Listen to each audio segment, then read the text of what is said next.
पंतप्रधान नरेंद्र मोदी उद्या नाशिकमध्ये येणार आहेत। राष्ट्रीय युवा संमेलनानिमित्तानं नरेंद्र मोदींचा नाशिकमध्ये हा रोड शो होणार आहे। दक्षिण गंगा अशी ख्याती असलेल्या गोदावरीची महाआरती पंतप्रधान मोदी करतील आणि त्यानंतर मग मोदी काळारामचं दर्शन घेतील।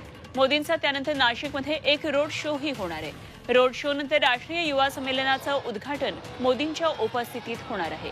मोदींच्या या दौऱ्यामुळे नाशिक प्रशासनाची मात्र चांगलीच धावपळ उडालेली दिसते।